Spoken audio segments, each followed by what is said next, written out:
نور رمضان نور رمضان نور رمضان نور نحمده ونصلي ونسلم على رسوله الكريم اما بعد.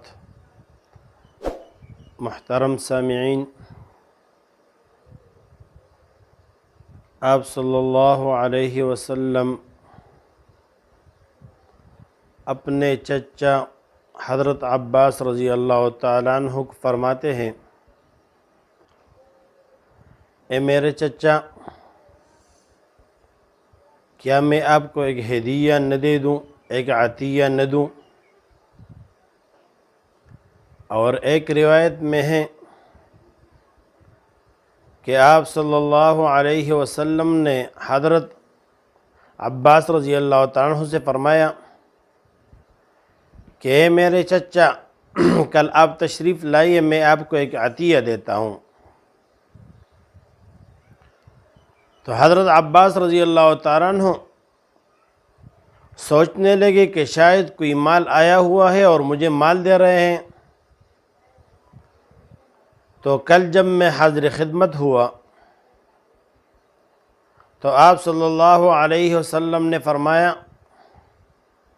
اے میرے چچا، میں آپ کو ایک عمل دیتا ہوں، ایک نماز دیتا ہوں جس کا نام ہے صلاۃ تسبیح.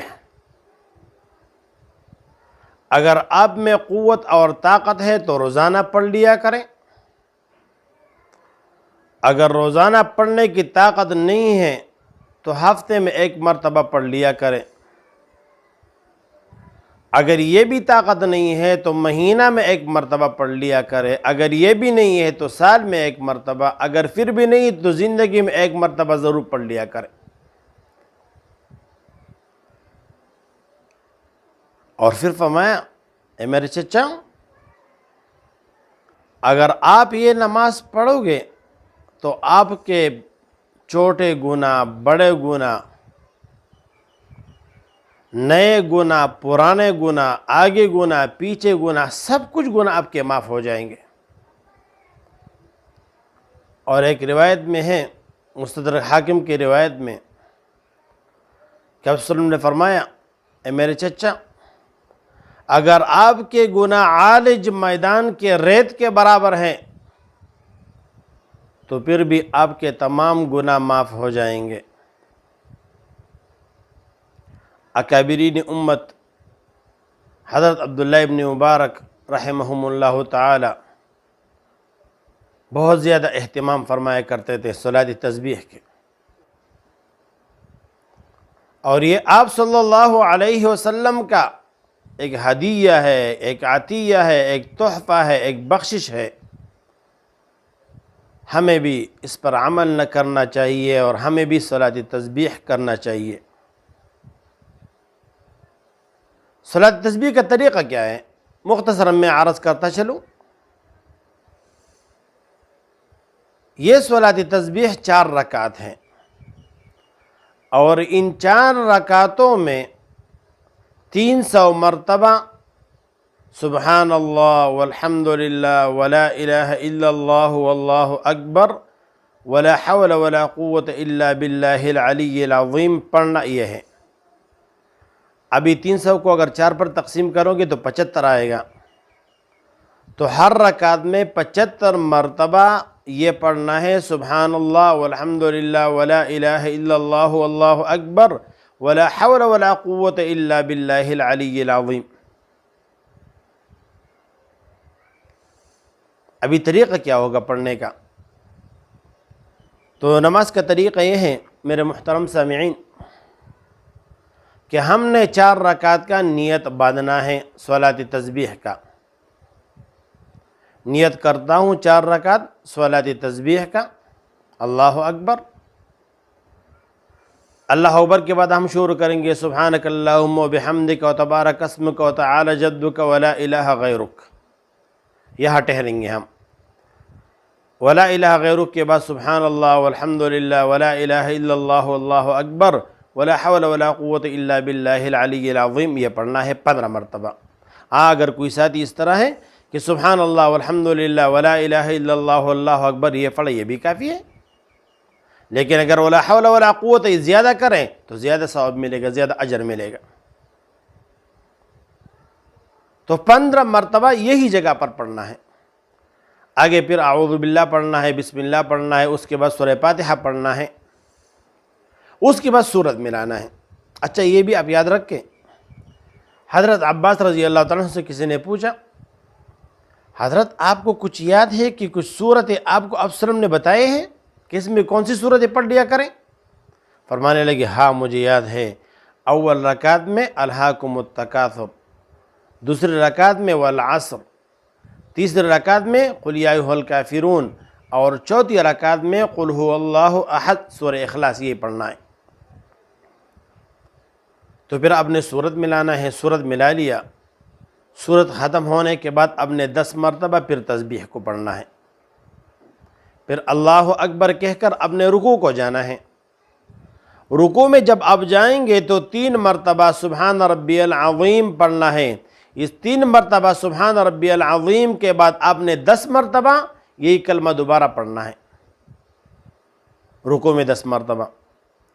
ابھی جب رکوع سے آپ اٹھیں گے تو سمع اللہ لمن حمدہ ربنا لک الحمد، یہ پڑھنے کے بعد آپ نے 10 مرتبہ پھر پڑھنا ہے یہاں پر، پھر آپ نے اللہ اکبر کہہ کر سیدھا سجدے پہ جانا ہے۔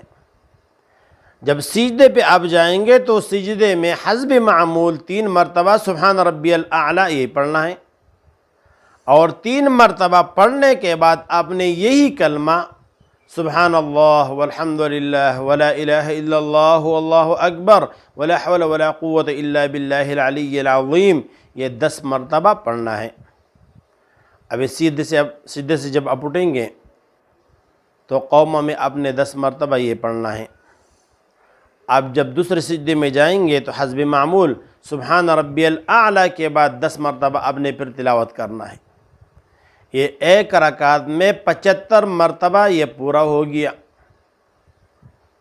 ابھی اب دوسرے رکعت کے لیے سیدھا اٹھ جائے اور سیدھا اٹھتے ہی کلمہ شروع کر لے، سبحان اللہ والحمدللہ ولا الہ الا اللہ واللہ اکبر آخر تک، یہ 15 مرتبہ آپ یہ اس کو تلاوت کر لیں۔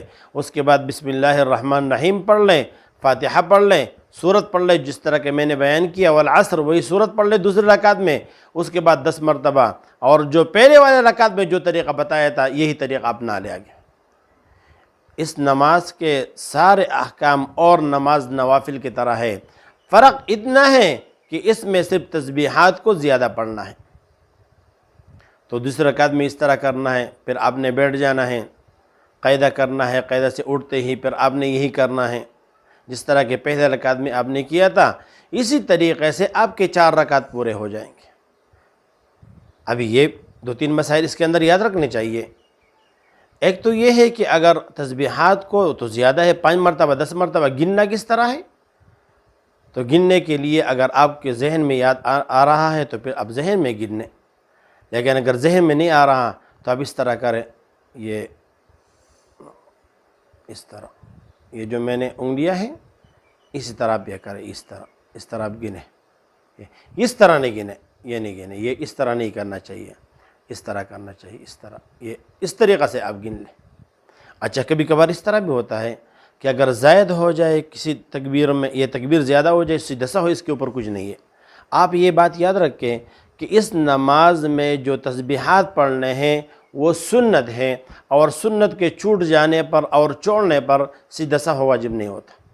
اگر کم پڑھ لیے تو کم پڑھنے کی ابھی اپنی یہ کرنا ہے کہ اس کے آگے جو رکن ہے اسی رکن میں اپنے پورا کرنا ہے۔ مثلا آپ نے 15 مرتبہ پڑھنا تھا، ابھی اپنے پڑھنا نہیں ہے، 10 مرتبہ پڑھ لیے، 5 مرتبہ آپ بھول گئے تو آگے جو آ رہا ہے اسٹیپ جہاں وہاں آپ نے 10 مرتبہ پڑھنا ہے تو 5 مرتبہ آپ وہاں زیادہ کر لیں۔ مثلا اگر ایک سجدہ میں آپ بھول گئے، آپ نے نہیں پڑھا، تو آپ اس طرح کر لیں کہ جب دوسرے سجدے میں آپ جائیں گے تو اس دوسرے سجدے میں جو ہے یہ تعداد پورا کر لیں۔ ہاں یہ ہے کہ اگر آپ رکوع میں بھول گئے ہیں تو آپ نے قومہ اور جلسہ میں اس کی قضا نہیں کرنی ہے۔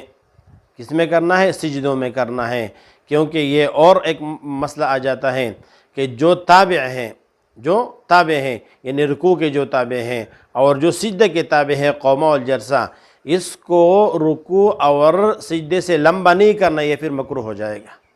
تو یہ ہے اگر رکوع میں چھوٹ گیا تو سجدہ میں پڑھنا ہے، سجدہ میں چھوٹ گیا تو پھر دوسرے سجدہ میں پڑھنا ہے، اس کی قضا کرنی ہے۔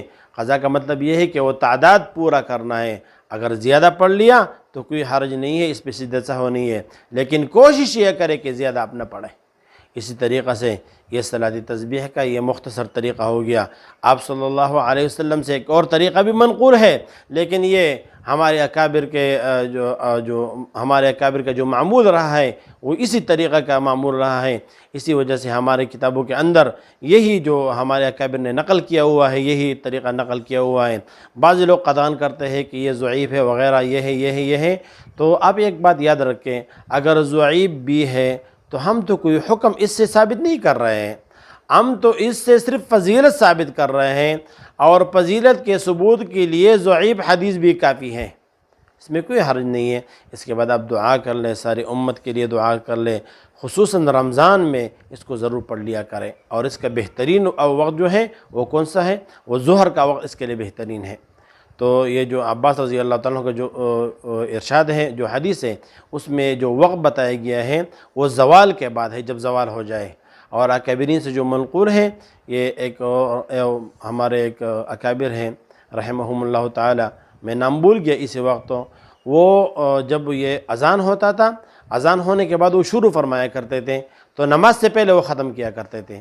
یہی بہترین وقت ہے۔ اللہ جل جلالہ ہم کو نیکی کرنے کی توفیق عطا فرمائے، ہمیں بھی اپنی دعا میں یاد رکھنا۔ والسلام وما علینا الا البلاغ۔